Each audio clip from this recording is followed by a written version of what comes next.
চলো আবার একটা নতুন ব্লগ নিয়ে চলে আসলাম। এখন হচ্ছে বাজে দুপুর 1টা, আর এই মাত্র আমি মোমোকে খাইয়ে দাইয়ে উঠলাম। দেখো এখন খাচ্ছে ও পাঁপড় ভাজা। দাঁড়াও তোমাদের দেখাই কি খাচ্ছে। বাবা এদিকে আসো। তো মোমো ভাতের সাথে পাঁপড় ভাজা এখন দিলাম। পাঁপড় ভাজা দিয়ে ভাত খাওয়াইনি। আর একটা নিরামিষ তরকারি ছিল, ঢেঁড়স ভাজা। আজকে হচ্ছে কৌশিকী অমাবস্যা, তাই জন্য আমরা ভাবলাম যে আজকের দিনটা তাহলে নিরামিষ খাই। তোমার আগে তো খুবই মানতাম, প্রত্যেকটা অমাবস্যা ভাত খেতাম না, চালের জিনিস খেতাম না, কিন্তু এখন আর রেগুলার অমাবস্যাগুলো মানা হয় না। তো আজকে যেহেতু একটু স্পেশাল, তাই আজকের দিনটা মাকে বললাম ঠিক আছে তাহলে ডালিয়া খাবো, ডালিয়ার খিচুড়ি। কিন্তু মোমোর জন্য আর দিদার জন্য ভাত রান্না হয়েছে। তো চলো দেখিয়ে দিই কি কি রান্না হয়েছে। মোমোর তো লাঞ্চ হয়ে গেল, আমি এখন লাঞ্চ করব, খুব খিদে পেয়েছে। আর সকালে খেয়েছিলাম পরোটা আর তরকারি, আর মোমোর বাবাও পরোটা খেয়ে অফিস গেছে। মোমোকেও টিফিনে দিয়ে দিয়েছিলাম পরোটা। আর কি দিয়েছিলাম টিফিনে? ঢেঁড়স ভাজা। তো মোমোর ফেভারিট ঢেঁড়স ভাজা। তো এই দেখো সমস্ত রকম সবজি দিয়ে তোমার কুমড়ো, গাজর, আলু এইসব দিয়ে ডালিয়ার খিচুড়ি। এই খিচুড়িটা মা টিফিনেও নিয়ে গেছে। আর এদিকে দেখো আলু আর পেঁপে দিয়ে তরকারি। তো আমি এদিকে আমার জন্য একটু তুলে তরকারিটা ফ্রিজে ঢুকিয়ে রাখি, কারণ ওদিকে তো মোমোর খাওয়া হয়ে গেল, শুধু দিদা বাকি আছে। দিদার তরকারি টেবিলে আছে, তো এটা ফ্রিজে ঢুকিয়ে দিই। আর এই যে খিচুড়ির সাথে পাঁপড় ভাজা। আর এদিকে দেখো দিদার জন্য আর মোমোর জন্য ভাত, আলু সেদ্ধ। আর মোমো যদিও খাওয়া হয়ে গেছে, দিদা খেয়ে ভাত ঢুকিয়ে রাখবে ফ্রিজে। আর এখানে দেখো কুমড়ো ভাজা, ঢেঁড়স ভাজা, আর এই যে পেঁপের তরকারিটা মোমোর ছিল, ওটা ওকে মানে ঝাল ছাড়া ওকে ওইটা দিয়ে খাওয়ালাম। তো চলো আমার তো খুব খিদে পেয়ে গেছে, এবারে খেয়ে নিই। আমি ভাবছি ডালিয়ার খিচুড়ির সাথে একটু টক দই নিয়ে নিই, আমার খুব ভালো লাগে খিচুড়ির সাথে টক দই। আর আমার বর তো তোমার একটু পাতিলেবু নেয়, ওর একটু পাতিলেবু চিপে টক টক খিচুড়ি খেতে খুব ভালো লাগে। তোমাদের কেমন লাগে জানিও। আর দই দিয়ে মানে খিচুড়ি খাওয়াটা তো তোমার নন বেঙ্গলিরা খায়, তো সেই জন্যই আমি একদিন ট্রাই করেছিলাম, তারপর এত ভালো লেগে গেছে এখন একটু নিই। ভোগের খিচুড়ির সাথে অবশ্য ভালো লাগে না, কিন্তু নর্মাল বাড়িতে যে খিচুড়ি রান্না হয় তার সাথে কিন্তু দিব্যি ভালো লাগে। তো আজকে দেখো এটাই আমার লাঞ্চ, এই যে খিচুড়ি, টক দই, পাঁপড় ভাজা, আর এদিকে আলু পেঁপের তরকারি। তো চলো লাঞ্চটা করে নিই। আর আমার চুলটা কেমন লাগছে বলো? প্রথম দিন তো খুবই চাপা চাপা লাগছিল, এখনও যদি ওয়াশ হয়নি, 3 দিন পর ওয়াশ হবে। তো আস্তে আস্তে দেখছি যে অতটাও চাপা লাগছে না, একটু আস্তে আস্তে ফুলছে, নইলে মানে কপালটা একটু বেশি বড় লাগছে। তোমরা কি বলো? তো আশা করা যায় মানে আস্তে আস্তে ঠিক হয়ে যাবে। দেখি ওয়াশ করার পর কেমন লাগে। তো লাঞ্চটা এখন করে নিই।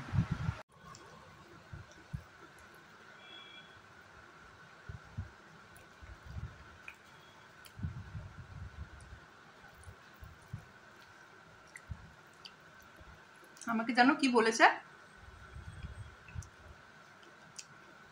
মানে যেখান থেকে স্মুথিং করেছি, বলছো যতদিন না ওয়াশ হচ্ছে ততদিন জল তো লাগানো যাবেই না, মানে স্নান তো করা যাবেই না, এমনকি ঘামও লাগানো যাবে না। তো বলো ঘাম না লাগানোটা কি আমাদের হাতে?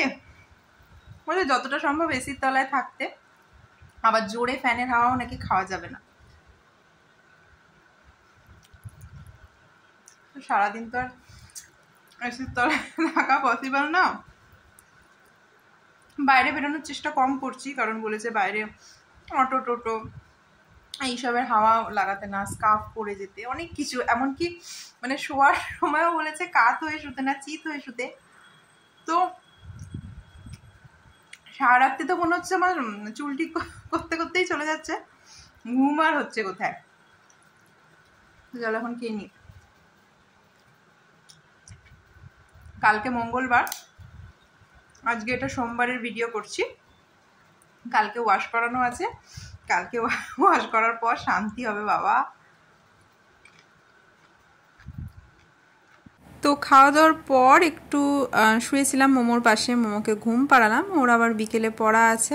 তো তারপর বিকেলের দিকে উঠে ভাবলাম আইসক্রিমটা খাই, আর একটুখানি বেঁচে আছে অবশিষ্ট, তো শেষ করে ফেলি, তাই জন্য আর বক্সেই খাচ্ছি।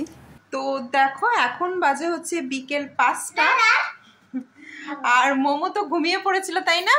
ওকে ঘুম পাড়াতে গিয়ে আমারও চোখটা লেগে এসছে, কিন্তু তোমার অনলাইন ডেলিভারি আসলো বলে ঘুমটা ভেঙে গেল। তোমাদের দাদাভাই ফোন করেছিল, নাহলে তো টেরও পেতাম না। তো যাই হোক, তারপর আর ঘুম আসেনি। তো এখন একটু খিদে পাচ্ছিল, ফ্রিজে একটু আইসক্রিম ছিল, আইসক্রিমটা এনেছিলাম ওই জন্মাষ্টমী পুজোর দিন বিকেলবেলা, একটু অনুশ্রী চন্দ্র ওদের আসতে বলেছিলাম, আর তাই ভেবেছিলাম বাচ্চারাও আসবো, এই জন্য আইসক্রিমটা আনিয়েছিলাম। কিন্তু রয়েই গেছে। অনুশ্রী তো ডায়েটের চক্করে কিচ্ছু খেলো না, চন্দ্র একটু খেয়েছিল, আদ্রিকও খায়নি সেরকমভাবে। তো তারপরে এখন দেখো আমরা মা মেয়ে আইসক্রিমটা নিয়ে বসে পড়েছি, একটুখানি আছে, তো দুজনে মিলে খাবো এখন, তাই তো? মাম্মা আমাকে দেবে না? দেবে দেবে আমাকে? হাত দিয়ে খাচ্ছ কেন? চামচ এনেছি তো, চামচ এনেছি না? তো দেখি, আমুলের এটা ফ্রুটার নাট, দারুণ খেতে। আমাকে একটু দাও, আমাকে একটু দাও। ঘুমটা কেমন হলো? ভালো হয়েছে? বলছি ঘুমটা কেমন হলো? ভালো হয়েছে। তো এই জাস্ট মোমো ঘুম থেকে উঠলো, দাও একটু, দাও আমাকে দাও। আমি কিন্তু তাহলে আরেকটা চামচ নিয়ে এসে খেয়ে নেবো সব, দাও একটু। আমি বড় করে খাবো। তো দেখো, আজকে মোমোর হঠাৎ ড্রাগন ফ্রুট খেতে ইচ্ছে হয়েছে, ওই জন্য বাবাকেও ফোন করে বলেছে, আবার মাকেও ফোন করে বলেছে। তো মা তো আগেই চলে এসছে, মানে ওর বাবার আগেই অফিস থেকে চলে এসছে, তো ড্রাগন ফ্রুট আর আঙুর নিয়ে এসছে, আর এখন এটা মোমো মানে খাবে। হঠাৎ করেই বললো আজকে, মানে আসলে ভিডিওতে দেখেছে ড্রাগন ফ্রুট, সেই দেখে ওর হঠাৎ মনে পড়েছে ড্রাগন ফ্রুট খাওয়ার কথা। আর দেখো, মা আমাদের জন্য সন্ধ্যের টিফিন সিঙ্গারা নিয়ে এসছে। কি বলে বলো এটাকে? Brinjal, brinjal. তো ড্রাগন ফ্রুটটা হাতে পেয়ে দেখো, মোমো তো নিজেই দৌড় লাগিয়েছে। ও জানে যে কোনো ফল সবজি কিছু বাজার থেকে এনে আগে ধুতে হয়, তাই আগেই চলে এসছে বেসিনে, এটা ধুয়ে তারপরে খাবে। হয়ে গেছে।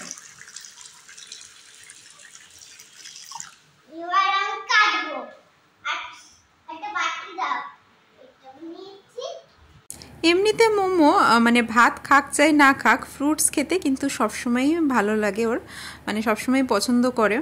আর ড্রাই ফ্রুটস খেতেও কিন্তু ও খুবই ভালোবাসে ছোটোর থেকেই।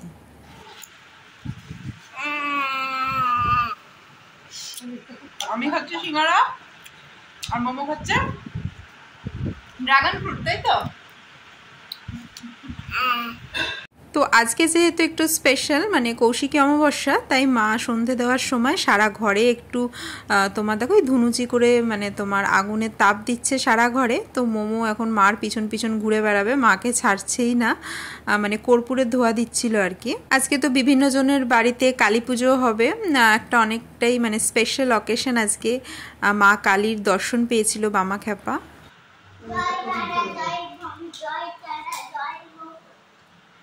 মোমো তাই জয়তারা জয়তারা বলে লেগে পড়েছে। তারপরে দেখো, পঞ্চপ্রদীপ থেকে যেরকম আমরা আশিস নিই, ও এটা থেকে সেরকম নিজে আশিস নিচ্ছে, তারপরে দিদুনকে দিচ্ছে, তারপরে আমার মাথায়ও এসে কিন্তু ও দিয়ে গেছিলো সবাইকে। দেখো আমরা ওকে দিই, আর সেই দেখে দেখে ও এখন আমাদের মাথায় দেয়।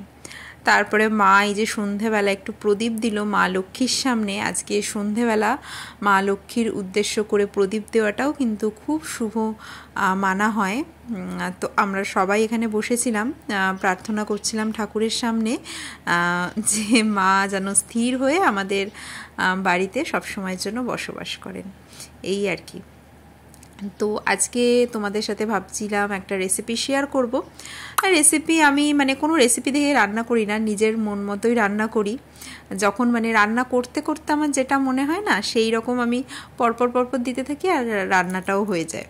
তো যার জন্য কি বলতো, মানে একবার রান্না করার পর সেকেন্ডবার আর আমার সেটা মনে থাকে না যে আমি কি এক্স্যাক্টলি দিয়েছি, তাই ভিডিও করে তোমাদের কাছে শেয়ার করে রাখছি। দেখো, তো আমিও পরে মানে দেখতে চাইলে মনে পড়বে, ও এটা দিয়েছিলাম। তোমাদের সাথেও নিশ্চয়ই এরকম হয়।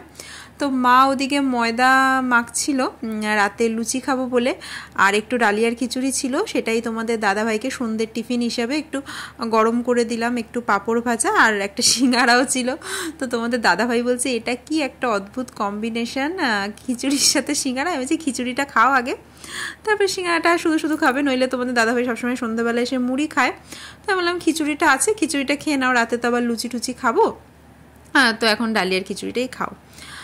তো দেখো আমার স্পেশাল তরকারি কি, পনির আর সয়াবিন দিয়ে, মানে এটা পনির দিয়েই শুধু করতে পারো, সয়াবিনটা আমি দিয়েছি, সয়াবিনটাও কিন্তু খুব ভালো লাগছিলো খেতে এই গ্রেভিটায়। আসলে তোমাদের দাদাভাই পনির একদমই খায় না, তো কি করব বলো, পনিরের অল্টারনেটিভ, তাই একসাথে রান্না করছি সয়াবিন আর পনির দিয়ে। আর এদিকে দেখো একটা পেস্ট বানিয়ে নিয়েছি মশলার, তো কি কি আছে তোমাদের বলছি আস্তে আস্তে। তো এখানে এই যে ঠাকুরকে যে মিষ্টি ফিষ্টিগুলো দিয়েছিল, এই দেখো এই কালো মিষ্টি, ওপরে আবার সাদা সাদা ছড়ানো, এটা দেখে মোমো বলছে এগুলো কি চিনি ছড়ানো মিষ্টি, তাও আমি খাবো। আর এই মিষ্টিটার নাম আমি ঠিক জানি না। আর নিচে এই যে ওই রসমালাই, তো এই মানে আমার তো এই দুধগুলো খেতে এত ভালো লাগে কি বলবো, এই মিষ্টিটা তো আমার ফেভারিট, যদিও ডায়েটের চক্করে মিষ্টি একদমই মানে মেনু থেকে বাদ থাকে, কিন্তু আজকে যেহেতু একটু মানে ঠাকুরের জন্য এনেছিল, তো এরকম স্পেশাল দিনে একটু খাওয়া হয়েই যায় আর কি। তো প্রথমে দেখো কড়াইতে আমি সাদা তেল দিয়ে পনির আর সয়াবিনগুলো একটু ভেজে নিলাম, তারপরে সেই তেলে একটু বাটার দিয়ে একটু গরম মশলা, এলাচ, দারচিনি, লবঙ্গ ফোড়ন দিয়ে মশলাটা দিয়ে ভালো মতো কষিয়ে নেব। এবারে মশলায় কী কী ছিল বলছি, একটা টমেটো, আদা, তারপরে তোমার কাঁচা লঙ্কা, কাজু বাদাম আর পোস্ত, এগুলো সব দিয়ে মিক্সিতে কিন্তু আমি পেস্ট করে নিয়েছি জানো তো। তো আর বাটারও দিয়েছিলাম সাদা তেলের মধ্যে, সাদা তেলেই কিন্তু রান্নাটা হবে।